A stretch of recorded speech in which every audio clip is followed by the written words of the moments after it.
What's going on, guys? We're back with another video, and today we have Jimmy High Roller. This was a generational mistake. This is the 2024 Let's Dallas get it. Mavericks, a team that accomplished what many teams could only hope for.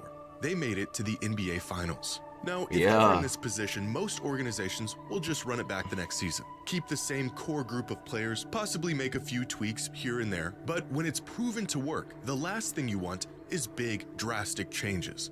But not the Dallas Mavericks, because out of every big, drastic change you could possibly conjure up, they've gone through every single one of them. Out of the 14 players on this championship caliber team you see here, only 2 of them are currently active on their roster as we speak. Holy shit. The Mavericks had a winning formula, but decided it wasn't enough. It is a mess around and find out of biblical proportions, and a trade that initially felt like the most shocking and inexcusable transaction in NBA history has somehow turned out to be a whole lot worse. Oh, no. Uh-oh. Oh, I don't feel good about that. Nope. That is not good. I hope AD comes back, though. Today's video is sponsored by SeatGeek. Whether you're looking for concert tickets or the best seats at the game, SeatGeek has it all. Since now, where I any ticket promo code 25 minutes. 25 measly little minutes. This is the total amount of time Anthony Davis and Kyrie Irving played on the floor together this season. It was a marvelous 25 minutes and a glimpse at just how good Dallas could be in the post-Luka era. What would ensue over the next month is a series of events that would make even the most rational, level-headed sports fans believe in curses. 5 weeks ago, when the Mavericks traded away Luka Doncic, the general consensus was that Dallas was trading away their future to win now. How in a matter of 5 weeks they've sacrificed both is a tale that will be told for generations. Since trading away their golden ticket, Dallas has lost Anthony Davis for the rest of the season to a thigh injury. They lost Daniel Gafford to an MCL sprain. In a 3-day span, they lost PJ Washington and Jaden Hardy to ankle injuries, Dante Exum to a foot injury, and Kyrie Irving out for the rest of the season after tearing an ACL. 70% of their rotation gone. And no Brandon Williams ought to be a hot to pickup. carry the load in the meantime. Under any other circumstance, a wave of injuries like this would be Brandon Williams is unbelievably tough. bad luck. And that's really what it is. I forgot Just Clay was sheer even bad playing. luck. Najee Marshall had a But it master sure class. doesn't feel like it. Now, I'm Almost not a triple superstitious person. Everything that happens can be attributed to some rhyme and reason, some cause and effect. But when you throw your franchise player out of the building and call him a fat, lazy heathen before slamming the door in his face, bad luck is gonna look a little bit more like retribution. And it is so much worse than we could have imagined. Last season, the Mavericks roster played a total of 18,134 minutes on the court. That's the combined minutes of every player on their roster throughout the regular season. As of this week, only 10% of those minutes are on their active roster. 10%.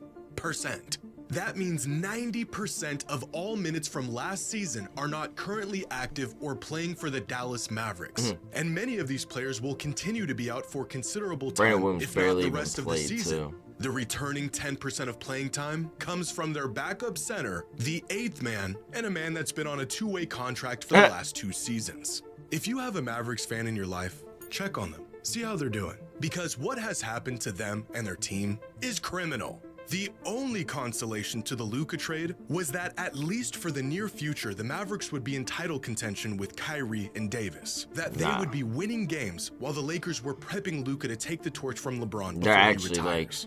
This trying to build a couldn't be further casino. from Brain reality. damage. From the start of the There's season no way to that's the a true infamous stat. trade, the Lakers and Mavericks were just a 1.5 apart in net rating. Even without Luka in their lineup for over a month. Don't tell me Dallas after the was playing better than trade, LA. Dallas But gonna since be Luka's right first here. game with the Lakers gonna has the 7th best net rating in the NBA of +6.4, and the Mavericks have a net rating It's of looking like what I just clicked, except they're lower. the 3rd worst in the entire league. The Lakers look like legitimate contenders right now, winning 12 of their last 15 games. The Mavericks can hardly field a full roster at the moment. Since Luka's debut in LA, the Lakers are a +117 in point differential. In that same time, the Mavericks are a -125.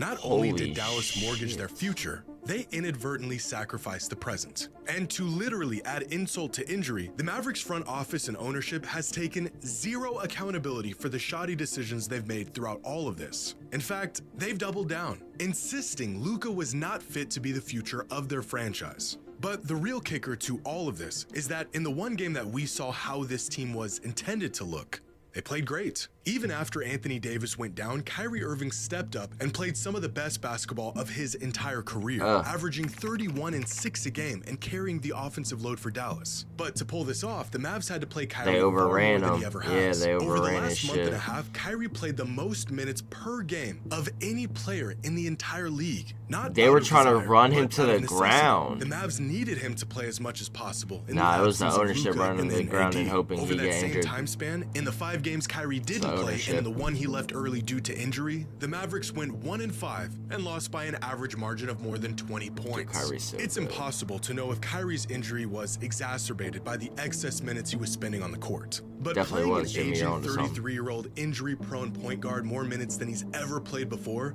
feels like a catalyst. Losing AD in his first game with the team felt like the worst-case scenario. And then Dallas lost half of their roster, and then they lost the player who was single-handedly keeping them afloat. Which brings us here. And with the Dallas Mavericks team that doesn't share an Laughable. ounce of DNA with the Klay team Thompson that made thought it to shit the was finals sweet, bro. just last season. Now, you I ain't gonna hate lie, to when they see signed any Klay player get Thompson, I injured, was like, holy regardless of the shit. circumstance. The health of the players takes But precedence this took a over dark everything turn. else that's going on. But the Mavericks specifically cited Luka's health as a major concern and one of the main reasons why they didn't see a future with him. The fact that directly following Health. these statements, the Mavericks have been hit with one of the worst injury plagues we've seen Health. in recent history, while Luka is absolutely obliterating Frying shit. every team he faces on 2 healthy legs, is a level of irony that is almost too strange to even believe. As if the basketball gods are punishing them for the rash and brazen treatment of Dude, their former Mavericks, star. dude. A curse. When in reality, this is the result of trading away your best player, swapping him for a player who is often injured, working your remaining best player into the ground, and stumbling into a stretch of bad luck with absolutely no recourse. Right now, the outcry from Mavericks fans is enough to make anyone want to go and protest with them. You know it's bad when Wizards fans are offering you their condolences. To no fault of their own and against their wishes. 'Cause they know in it's mere just a months, sinking they ship, went bro. from cheering on Luka The whole and Kyrie franchise in is the done. NBA Finals to watching their I'm team writing them off. dissipate and be reduced to rubble. They got And yet, Kessler despite Edwards their out here. disappointment for how all of this has unfolded, Maverick fans are still as steady and passionate Oh. as ever, sticking by a franchise that has completely undermined them and their loyalty. But just this past week, the Mavericks offered their fans a token of appreciation, a gift to alleviate the recent betrayal they were put through by raising ticket prices 8%. Truly a masterclass of basketball mismanagement spearheaded by the worst trade in modern sports history. Bro, they won a casino there. It's not surprising, Jimbo. Thank you for watching. Peace out. Subscribe. But honestly, the Lakers are going to the East, the WCF. You have it here. Mark my words. Thank you for watching. Peace out.